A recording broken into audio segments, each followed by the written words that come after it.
Julgados e comentados. A jurisprudência sob a ótica do Ministério Público. Uma produção Ministério Público do Paraná.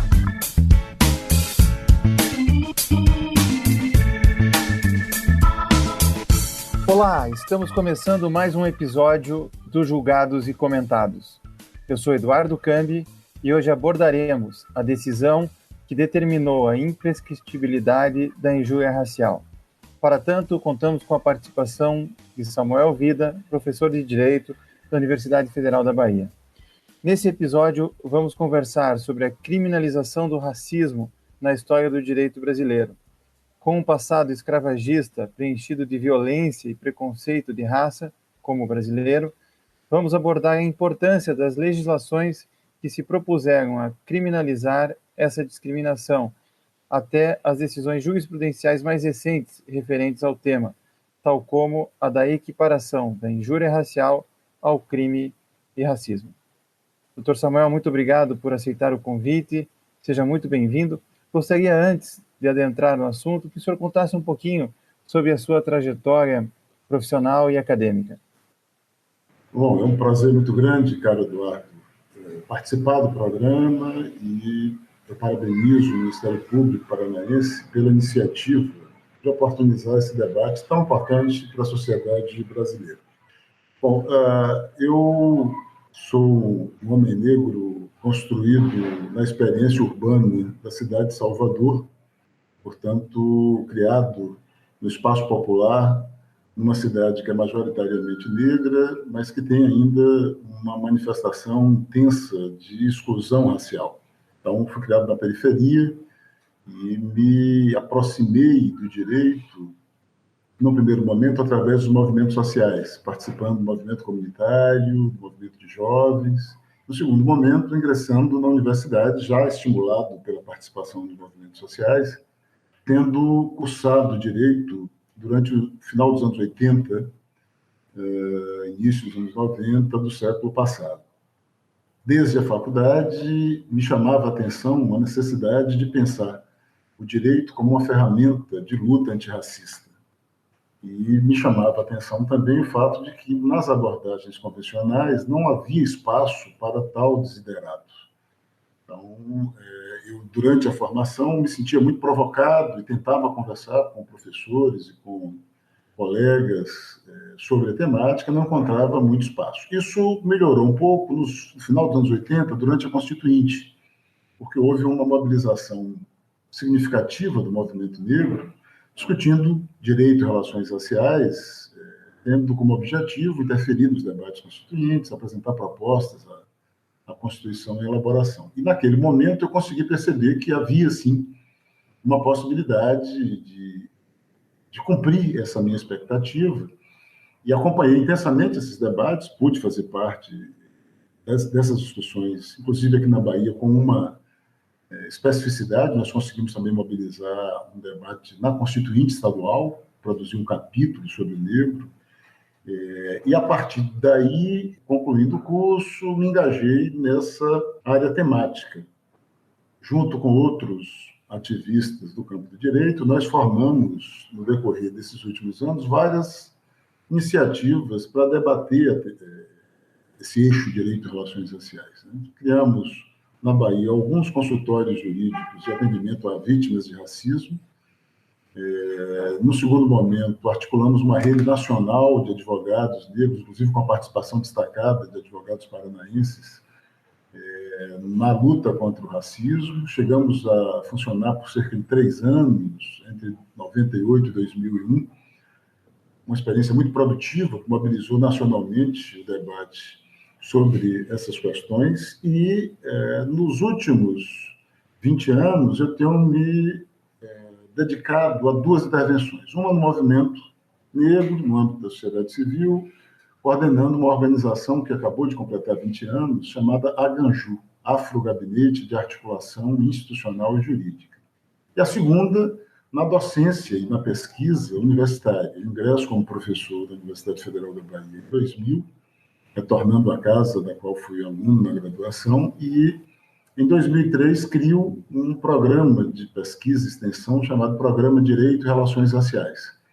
E, através dessa intervenção, nós temos desenvolvido uma série de pesquisas mostrando que a relação do direito com o racismo, com as relações raciais, é muito mais complexa do que o que aparenta à primeira vista. E sugerindo uma série de iniciativas que se desdobram em territórios como o direito penal, a criminologia, analisando como o direito penal e o sistema penal operam, e avançando para outros territórios, o direito constitucional em especial, discutindo o que a gente tem chamado de constitucionalismo negro, uma abordagem constitucional que, ainda que não condensada num capítulo ou num título, pode ser articulada hermeneuticamente a partir de diversos dispositivos que a Constituição de 88 nos legou. E essa inserção constitucional dos dispositivos antirracistas retrata também uma história secular de expectativas da comunidade negra e de mobilizações por direitos.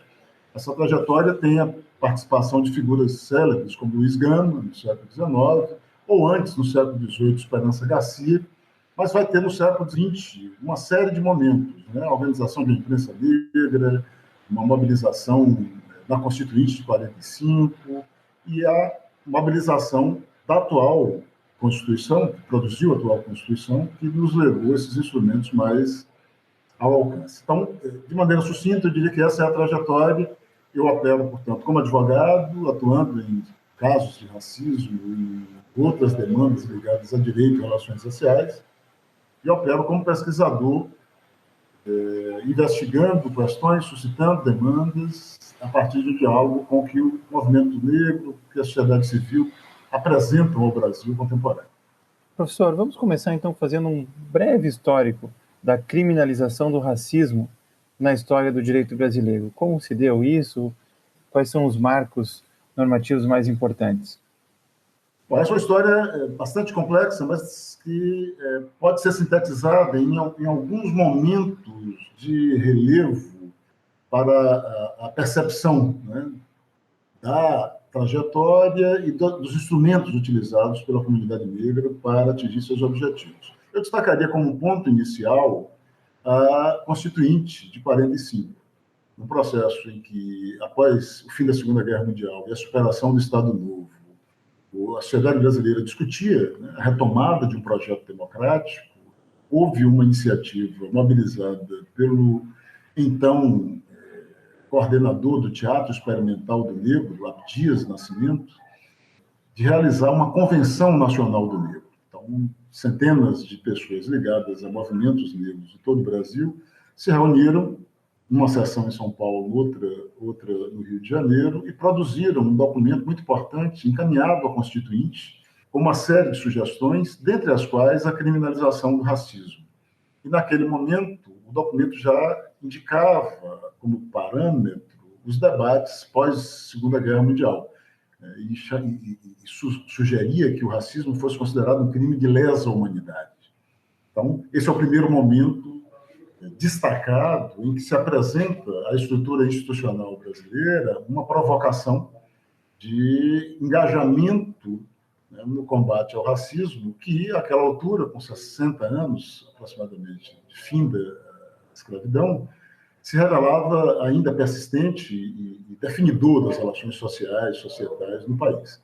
Daí, nós vamos ter, em 51, a aprovação da Lei Afonso Arinos, a partir de uma série de episódios escandalosos, alguns que geraram, inclusive, constrangimentos diplomáticos, que envolviam personalidades estrangeiras. Nós teremos a aprovação, em 3 de julho de 1951, da Lei Afonso Arinos, tipificando o racismo como contravenção, chamando ainda de preconceito, né, tipificando os crimes de preconceito, comportamentos de preconceito racial, como contravenção.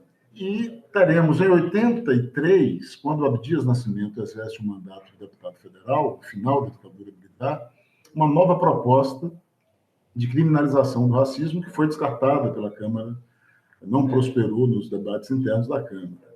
Em 85, temos uma ampliação da Lei Afonso Arinos, ela tinha um caráter muito restritivo, tentando aumentar a sua possibilidade de produção de efeitos, E, por fim, em 1988, a inscrição na Constituição do crime da prática do racismo como crime, derivando daí a Lei CAO, Lei 7716, de 1989. Desde então, nós temos 6 alterações a esta lei, alterações que foram produzidas ao longo de sua vigência, buscando sempre ampliar as possibilidades de sua aplicação e da produção de efeitos. E essa trajetória culmina com a recente decisão do STF de equiparar a injúria ao racismo, sobre a qual falaremos mais adiante. Então, numa trajetória muito pontuando os momentos mais destacados, eu diria que esses são os mais significativos.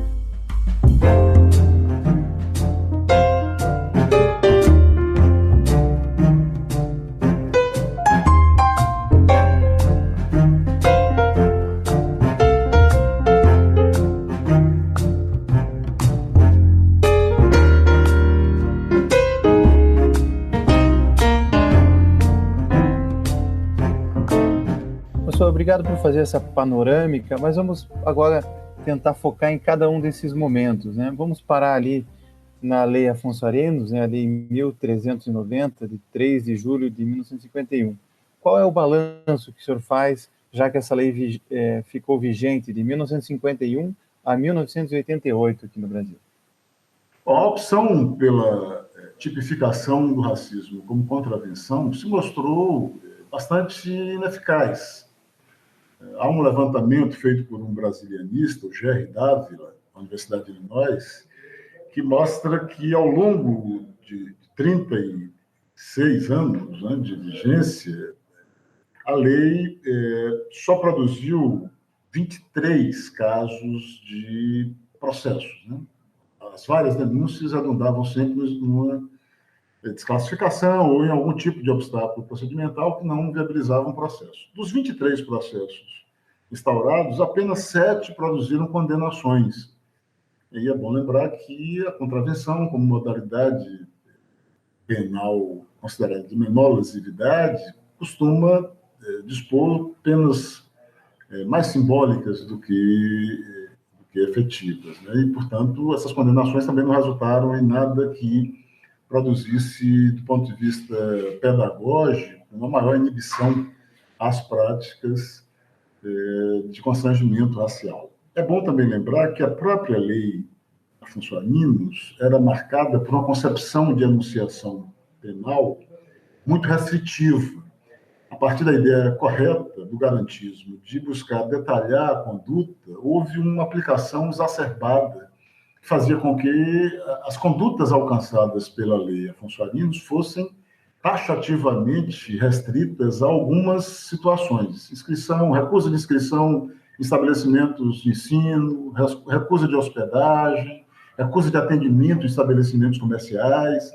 Então, isso reduzia a aplicabilidade da lei naqueles casos em que a ofensa não estava associada a essas circunstâncias de relações do exercício da cidadania ou da fruição de bens e serviços no ambiente público, no ambiente societal. As ofensas interindividuais, as agressões praticadas fora daquele contexto descrito na enunciação legal acabavam não sendo reputadas como ensejadoras da aplicação da lei. Então, o balanço é negativo. A lei Afonso Arinos significou uma vitória, do ponto de vista simbólico, porque marca o momento em que o Estado, pela primeira vez, admite a natureza indesejável do racismo, se dispõe a enfrentá-lo, mas pela adoção por um mecanismo inadequado. Portanto, todo o esforço do debate constituinte de 87, 88 foi, inclusive, no sentido de aperfeiçoar essa experiência para dotá-la de melhor atendimento às expectativas da sociedade brasileira, particularmente da comunidade negra. Professor, vamos falar então da nossa Constituinte, da Constituição que dela resultou. Qual foi o significado e o alcance da criminalização do racismo na Constituição Federal de 1988?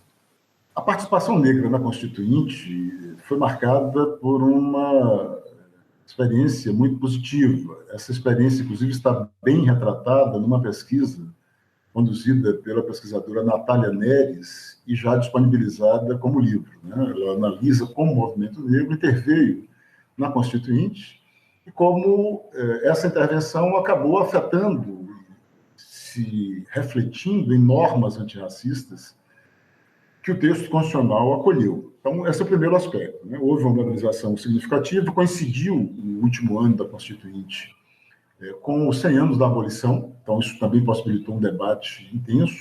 O slogan desse debate era 100 anos sem abolição, fazendo um trocadilho para denunciar a ineficácia, né, da abolição enquanto caminho para garantir a igualdade plena e a cidadania efetiva para os negros e negras desse país. Então, primeiro aspecto é esse. A intervenção gerou uma abordagem mais ampla do que a criminalização. Então, nós temos normas distribuídas pela topografia constitucional em vários capítulos, em vários títulos, com grandes possibilidades de comprometer o Estado, de ensejar intervenções reversivas às práticas de exclusão e de discriminação. Por exemplo, né, já na Constituição, se inscreveu uma norma estabelecendo a obrigatoriedade da consideração dos diversos grupos de formação nacional no ensino da história. Algo muito importante, porque uma das fontes da discriminação racial é exatamente o apagamento, o silenciamento sobre a história, o protagonismo, a participação, as contribuições do povo negro na formação social do Brasil.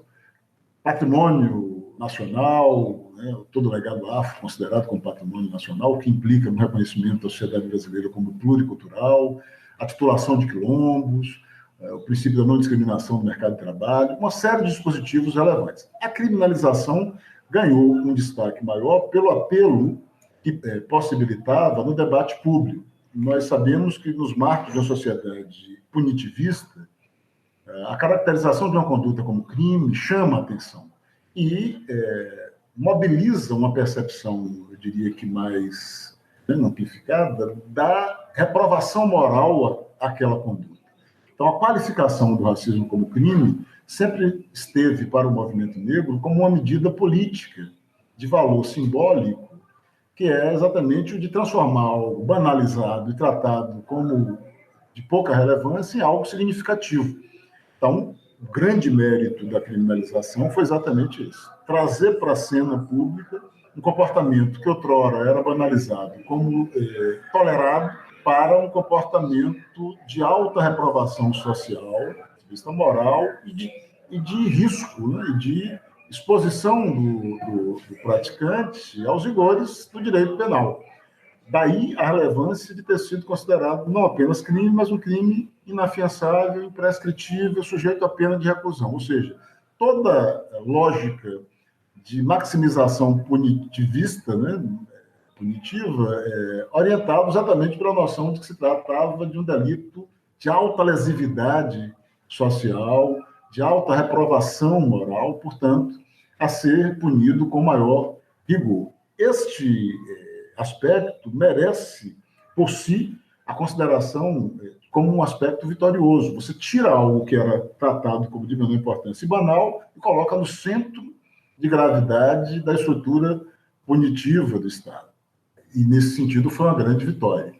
Daí a avaliação dos desdobramentos na aplicação são outras, digamos, considerações que nós temos reservas quanto ao grau de implementação, grau de comprometimento do aparato institucional com a efetivação da lei, mas nem por isso deixa de ter sido significativo e relevante esta virada, né? E aí, mais do que o que fizera o Estado com a lei Afonso Arinos, nós temos agora uma espécie de declaração profunda de rejeição ao racismo. Eu diria que a única norma equiparável à da criminalização em termos de rejeição ao racismo é aquela do artigo 4º, os princípios que regem a política internacional, quando a Constituição Federal equipara racismo a terrorismo. Então, esses dois momentos transformam, do ponto de vista jurídico, o racismo numa prática abominável, uma prática que não poderia ser tolerada e que mereceria todo engajamento do aparato estatal para fazer com que cesse, que deixe de existir o cotidiano da sociedade brasileira.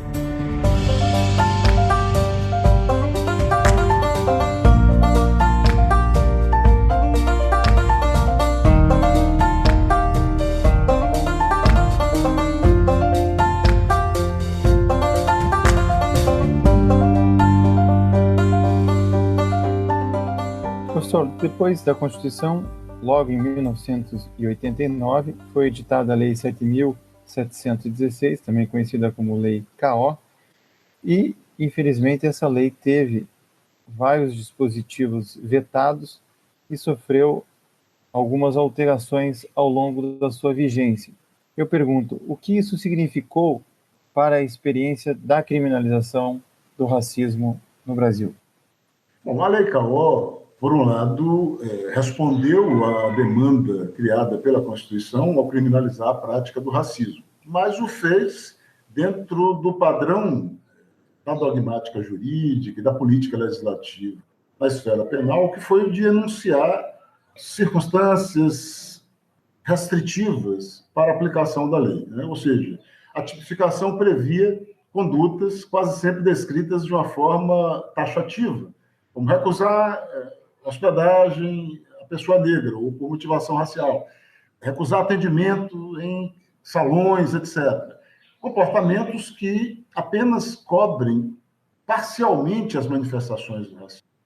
O dispositivo que buscava ampliar essa percepção foi vetado pelo então presidente Sarney e mantido pelo Congresso.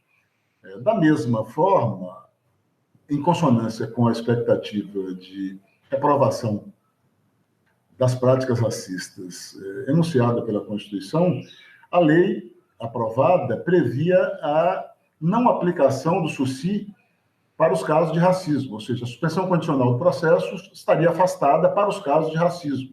Isso também foi vetado e não prosperou a partir do veto presidencial. Os vetos reduziram mais ainda o alcance da legislação. E, a partir daí, nós assistimos a um processo de esvaziamento intenso da aplicação da lei, que se iniciava sempre na estrutura policial. A polícia brasileira, e essa era uma característica de norte a sul, diante da denúncia de um cidadão, de uma cidadã que sofreram agressão racial, costumava recusar-se a aplicar a lei, interpretando que não houve crime. Em alguns casos, aqui na Bahia nós acompanhamos diversos casos, havia até mesmo a ignorância da lei. Muitas vezes, ainda nos anos 90, final dos anos 90, nos deparávamos com delegados que ainda invocavam a lei Afonso Arinos, como se ainda vigente. Então, havia uma dificuldade que já iniciava no aparato policial. Se estendia para o Ministério Público, muitas vezes os poucos casos apurados esbarravam no entendimento do Ministério Público de que não houvera o crime, e quase sempre uma desclassificação para injúria, o crime de injúria.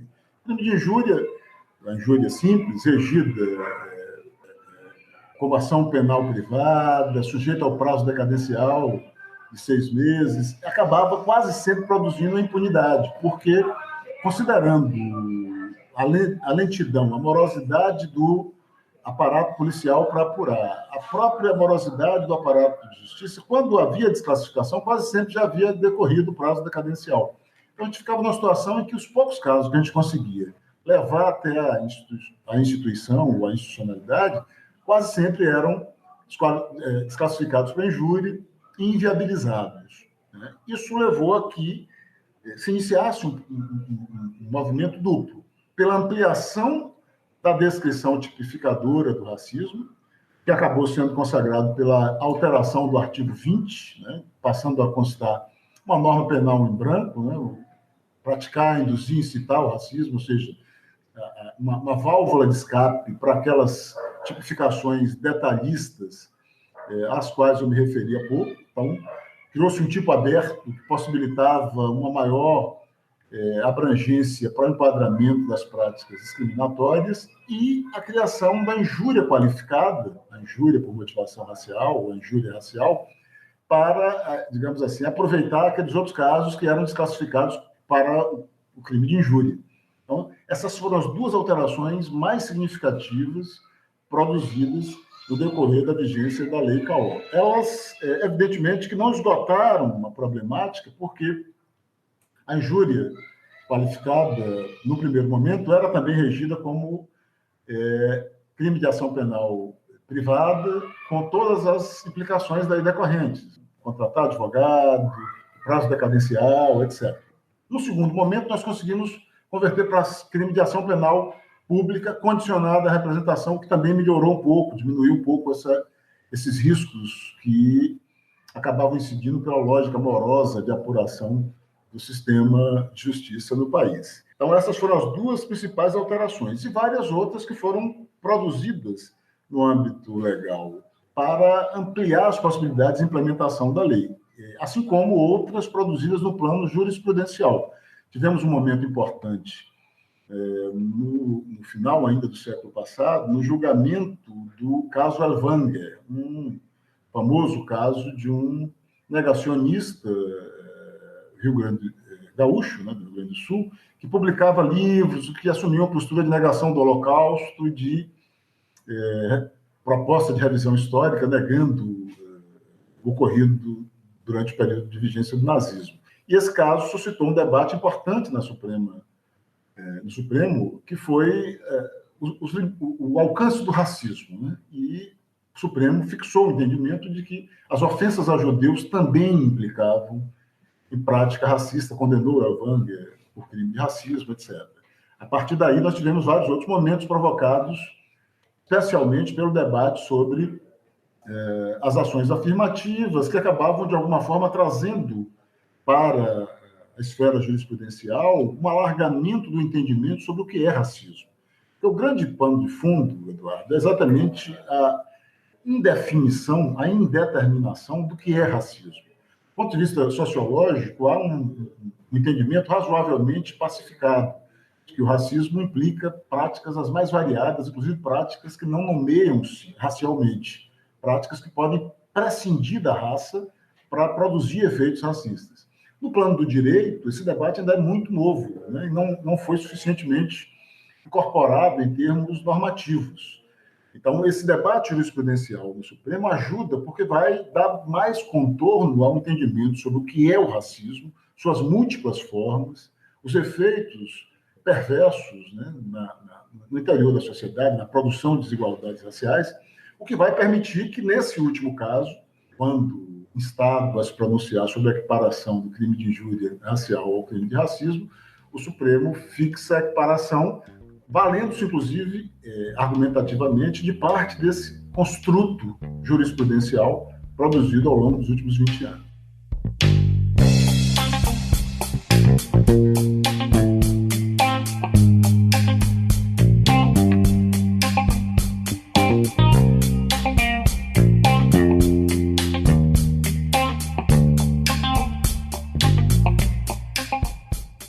Vamos explicar para os nossos ouvintes, então, qual é a diferença do artigo 140, parágrafo 3º do Código Penal, né, que fala da injúria racial, isso desde 97, quando o Código Penal contemplou essa figura delitiva, e o artigo 20 da Lei CAO, que trata do racismo, e da importância de se equiparar uma figura a outra para fins de construirmos um direito antirracista.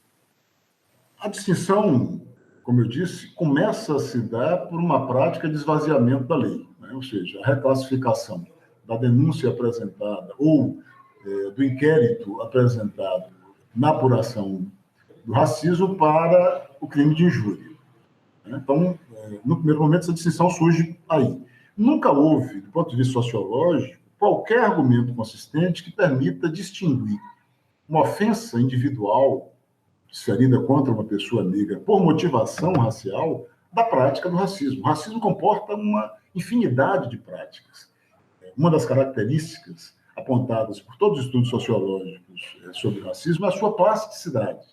O racismo é uma metamorfose ambulante, ele se reinventa, ele se reelabora permanentemente para cumprir o seu objetivo, que é produzir desigualdade, produzir privilégios para alguns, produzir prejuízos para outros. Então, vou dar um exemplo. No mercado de trabalho, nós tínhamos, até os anos 80, anúncios que expressamente indicavam o critério racial como condição para o recrutamento. Então, anuncia-se uma vaga, dizendo vaga destinada a uma pessoa branca, assim, assado. Nós conseguimos rejeitar isso como uma prática intolerável. Mas aí, o que é que fez o sistema de recrutamento? Passou a exigir boa aparência. Em torno desse conceito absolutamente difuso, indeterminado, de boa aparência, operava-se a discriminação racial. As pessoas negras, sobretudo aquelas com os traços negroides mais salientes, lábios grossos, nariz largo, cabelos crespos, eram consideradas como não tendo boa aparência, portanto, eram barradas no processo de recrutamento. Por fim, nós conseguimos banir essa exigência legalmente e os RHs passaram a exigir foto. Então, veja, ao fim e ao cabo, ainda hoje, quando no anúncio de vaga se exige uma foto, e não se trata de um emprego no qual a beleza ou algum atributo físico seja fundamental, nós estamos diante de um mecanismo que não nomeia a raça expressamente, mas que provavelmente, todas as pesquisas mostram isso, produz um efeito de discriminação racial. Qual a relevância de exigir uma foto no emprego em que o atributo físico não é o essencial? Então, o racismo opera assim, ele sempre se reinventa. Então, nenhuma normativa que tente listar taxativamente os episódios de racismo vai dar conta. Sempre haverá novas formas. Sempre existirá a possibilidade de novos modos de implementar a discriminação. Então, esse é o primeiro registro. Não há cabimento à distinção das formas de racismo entre uma forma criminosa e uma forma não criminosa. Todas as formas de racismo, no entendimento mais adequado da Constituição, são criminosas e devem merecer o devido enquadramento. Cabe à legislação buscar detalhar essas formas da maneira mais razoável, sabedora que não será possível nunca exaurir em cláusulas fechadas, enumeradas taxativamente. Portanto, a saída de ter uma norma aberta, como a do artigo 20 da Lei CAO, é fundamental. Praticar, induzir, incitar. Cabe ao Ministério Público, cabe à polícia no primeiro momento, ao Ministério Público no segundo momento, e ao próprio magistrado mensurar, considerar, à luz da faticidade do que está sendo apurado, do que está sendo analisado, se houve prática, se houve indução, se houve incitação ao racismo. E enquadrar esses casos que fogem à previsibilidade. No caso da injúria, da chamada injúria racial, a tipificação na lei, em 1997, foi muito mais uma estratégia de deter o esvaziamento da legislação antirracista do que uma demanda do movimento negro pela existência de um crime específico de injúria racial. Foi uma estratégia da política, diria, da política legislativa, de, olha, se está havendo uma manobra que esvazia essa reação de reprovação moral a práticas racistas, vamos tentar criar um mecanismo que estanque isso. Assim foi criada a injúria qualificada, inscrita no parágrafo 3º do artigo 140 do Código Penal. Ora, qual foi a distinção que se estabeleceu no plano doutrinário, hermenêutico doutrinário? A de que haveria injúria racial toda vez que a ofensa fosse dirigida a um indivíduo e produzisse uma lesão subjetiva a este indivíduo. Então, chamar uma pessoa de macaco seria uma ofensa à honra subjetiva desse indivíduo e, portanto, crime de injúria racial, não crime de racismo. Toda vez que a ofensa fosse dirigida genericamente à comunidade ou a um grupo indeterminado, os negros são macacos, por exemplo, nós estaremos diante do crime de racismo. Essa é uma filigrana interpretativa que evidencia muito mais a resistência do nosso aparato, do sistema de justiça, em lidar com a delituosidade singular do crime de racismo, do que outra coisa. Quando eu chamo de delituosidade singular, eu estou chamando a atenção para o fato de que o crime de racismo é praticado pelas pessoas que não são as destinatárias habituais do sistema penal. Se o sistema penal é seletivo e opera escolhendo sua clientela, diante do crime de racismo, quase sempre nós temos um cliente que não é aquele esperado.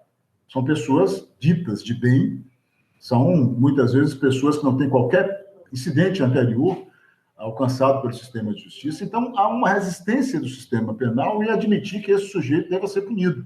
Por isso, as manobras esvaziadoras. A criação do tipo da injúria racial, portanto, prestou-se a essa finalidade. Cumpriu bem esse papel? Eu diria que sim e não.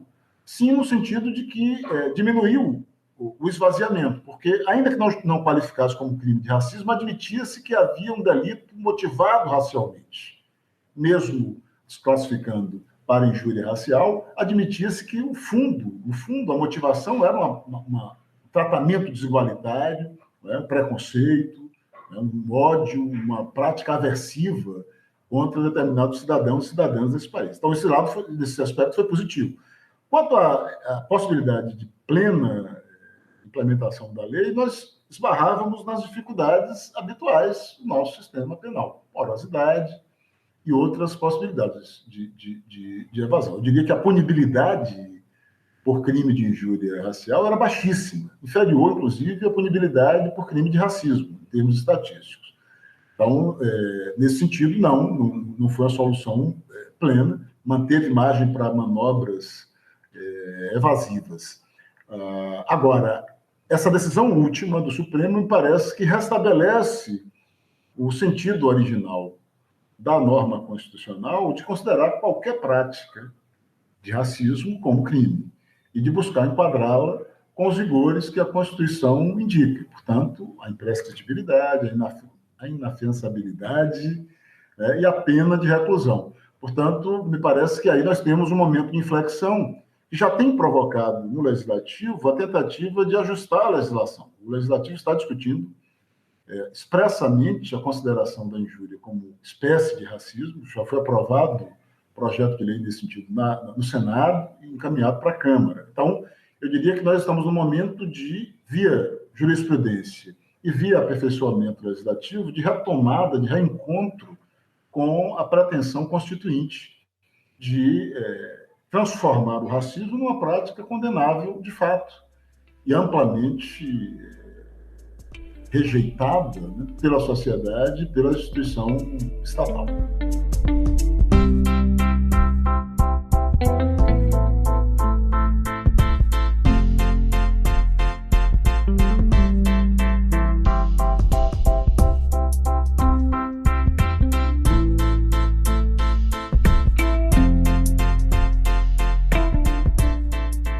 Professor, muito obrigado por ter compartilhado os seus conhecimentos conosco. Seja sempre muito bem-vindo aqui ao Julgados e Comentados. É um prazer grande, Eduardo. Eu espero que o programa tenha êxito permanente e continue sendo essa janela de diálogo com a sociedade, de possibilidade de socialização do conhecimento jurídico, inclusive de forma acessível e numa linguagem inteligível para os não iniciados. Parabéns, vida longa ao programa. Não se esqueça de curtir ou se inscrever em nossas redes sociais e assinar nosso podcast no aplicativo de sua preferência. Você também pode participar da elaboração dos Julgados e Comentados. Para sugerir um tema, encaminhar dúvidas ou comentários, envie para a gente no e-mail julgadosecomentado@mppr.mp.br ou pelas nossas redes sociais. Muito obrigado e até a próxima!